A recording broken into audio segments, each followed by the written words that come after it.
아모스 선지자가 예언하던 당시의 북이스라엘은 역사상 솔로몬 왕 이래로 최고의 태평성대를 누리고 있었습니다. 강력한 군사력을 바탕으로 정치 경제 면에서 최고의 번영을 누리고 있었습니다. 모든 것이 풍족했습니다. 부족한 것이 없었습니다. 집도 웬만한 사람은 다 두 채 이상씩 가지고 있었습니다. 난방이 잘 되는 따뜻한 겨울집과 통풍이 잘 되는 시원한 여름집을 지어놓고 내부는 상하로 치장하고 바산의 암소들처럼 날마다 기름진 음식을 배불리 먹으며 사치와 쾌락과 타락으로 시간을 보내고 있었습니다. 그런데 어느 날 허름한 농사꾼 복장을 한 아모스라는 사람이 나타나 자기가 남유다에서 온 하나님의 선지자라고 하면서 너희들 이제 곧 망하게 되었는데 불쌍해서 어떡하냐 하면서 애가를 부르기 시작하는 것입니다. 이것은 마치 잔치집에 와서 재를 뿌리고 결혼식장에서 축가 대신 곡을 하는 것과 같은 일이었습니다. 그 애가가 바로 아모스 5장입니다. 그 당시 이스라엘은 한창 아름다움이 절정에 달한 처녀와 같았습니다. 그래서 처녀 이스라엘이라고 부릅니다. 인생에서 아름다움이 가장 절정에 달한 때가 한창 때의 처녀 시절입니다. 그때는 그 무엇과도 비교할 수 없습니다. 그런데 그렇게 건강하고 아름다움이 최고조에 달한 처녀가 어느 날 갑자기 병이 들어 자리에 눕더니 끝내 회복되지 못하고 죽고 만다면 얼마나 안타깝고 비통한 일이 되겠습니까? 지금의 이스라엘이 그런 상황이라는 것입니다. 화려하게 번창하며 모든 것이 풍족하고 안정되어 잘 나가던 나라가 머지않아 아수르의 공격을 받아 완전히 망해버릴 것입니다. 그 이유가 무엇입니까? 세 가지 죄 때문이라고 말씀합니다. 사치와 쾌락에 빠져 살았고 위선적인 종교 생활을 하고 있었고 하나님께서 주시는 경고를 무시하고 회개하지 않았기 때문입니다. 그러나 하나님은 그들에게 심판을 피하고 살 수 있는 길을 가르쳐 주십니다. 너희는 나를 찾으라 그리하면 살리라는 것입니다. 이것은 생명의 근원이 되시는 우주 만물을 지으시고 주관하시며 통치하시는 하나님 앞에 나올 때 비록 멸망 중에 있는 자라 할지라도 살 수가 있다는 말씀입니다. 이 길밖에는 없습니다. 이 길만이 멸망 가운데서 살 수 있는 유일한 길입니다. 그런데 문제는 이스라엘은 자기들은 항상 하나님을 찾고 있고 하나님께 나오고 있다고 생각했습니다. 그들은 하나님과 세상에서의 성공과 풍요를 약속하는 가나안의 신 바알을 적당히 조화시켜 성전의 신상까지 만들어 놓고 매일 아침마다 번제를 드리고 3일에 한 번씩 11조를 드리며 열심히 종교 생활을 했습니다. 그러한 행위들이 곧 하나님을 찾는 것이며 그렇게 하면 하나님께서 어지간한 불의는 모른 척 눈 감아 주실 것이라고 생각하고 믿었습니다. 그러나 그 시대는 불의와 거짓이 득세하고 진실과 정의는 학대받고 핍박받는 시대였다고 말씀합니다.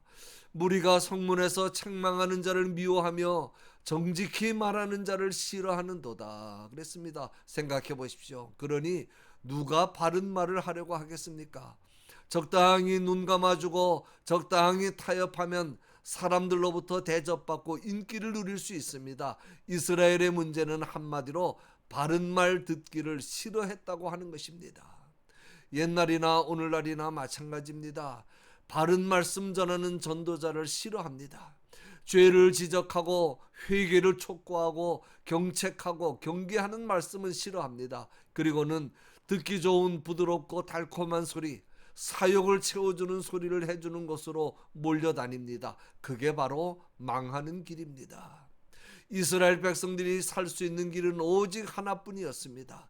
우리가 살 수 있는 길도 마찬가지입니다. 너희는 살기 위하여 선을 구하고 악을 구하지 말지어다.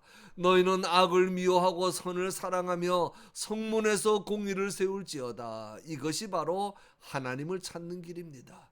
선은 무조건 착한 일을 말하는 것이 아니고 하나님과의 올바른 영적 관계 속에서 행하는 신본주의적인 삶의 자세를 말합니다. 다시 말하면 죄로 인하여 단절된 하나님과의 관계를 회개를 통하여 회복하는 것이 선이라는 말씀입니다. 그리고 악은 반대로 하나님과의 관계보다는 자신의 이기적이고 현세적인 욕심을 채우기에 급급하여 행하는 타락한 삶의 모든 행태를 가리킵니다. 다시 말하면 선은 내재적이고 신본주의적인 삶, 즉 하나님과의 관계를 중요시하는 삶이고, 악은 현세적, 세상적이고 인본주의적인 삶, 즉 육체와 세상적인 기쁨과 만족을 중요시하고 우선시하는 삶입니다. 이스라엘 백성들은 하나님보다 나 자신이 더 중요했습니다. 하나님과의 영적인 관계보다는 세상과의 관계, 세상에서 누리는 부귀 영화가 더 중요했습니다. 그래서 세상 풍요와 만족을 얻기 위해 신앙생활을 이용했습니다. 잊지 마십시오.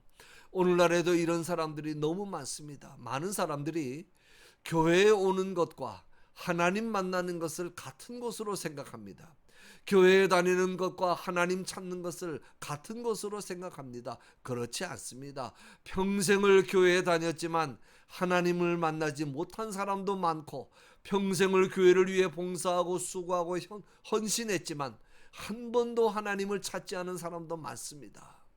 하나님을 찾는다는 것은 하나님 앞에서 변화되는 것입니다. 말씀이 나의 삶을 바꾸고 나의 생각을 바꾸고 나의 생활 방식을 바꾸는 것입니다. 어떻게 바꿉니까? 나에게서 하나님께서 기뻐하시지 않는 것들을 모조리 버리고, 그래서 하나님께서 기뻐하시는 삶이 되도록 내 삶을 바꾸는 것입니다. 그런데 우리를 혼동시키는 것이 있습니다. 그렇게 하나님을 만나지 못한 채로 신앙생활을 하면서도 그런 사람들이 오히려 더 간절히, 더 열심히 신앙생활을 할 수가 있다는 것입니다. 그런 사람들이 오히려 더 강한 믿음의 확신과 구원의 확신을 가진 것처럼 보이기도 합니다. 그러나 머지않은 심판의 날에 그들은 큰 애곡을 하게 될 것입니다. 그러나 이스라엘은 그러한 애곡의 날이 자신들에게는 임하지 않을 줄 알았습니다.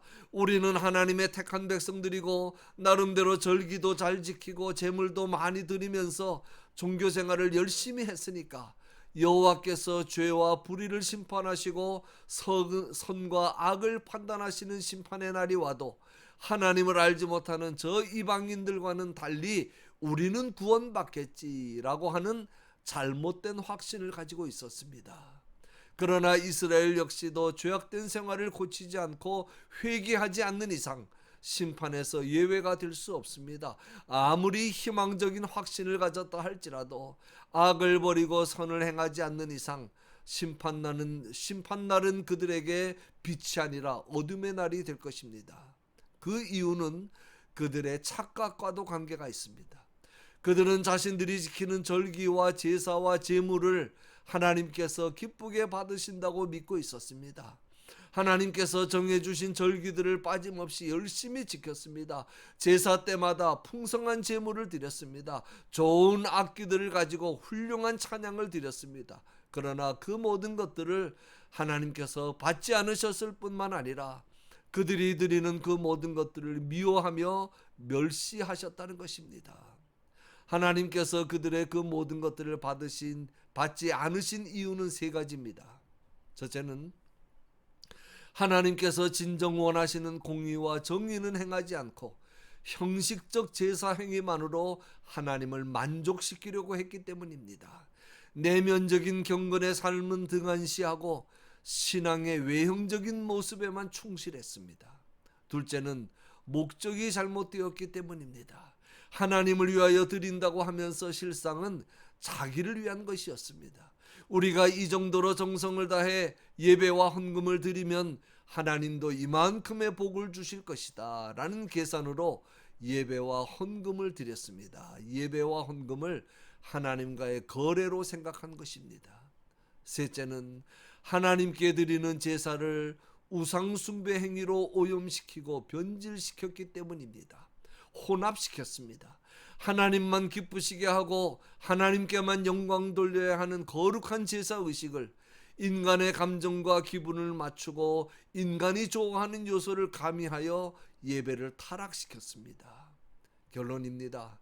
하나님께서 그의 백성들에게 진정으로 원하시는 것이 무엇입니까? 하나님을 찾는 것입니다.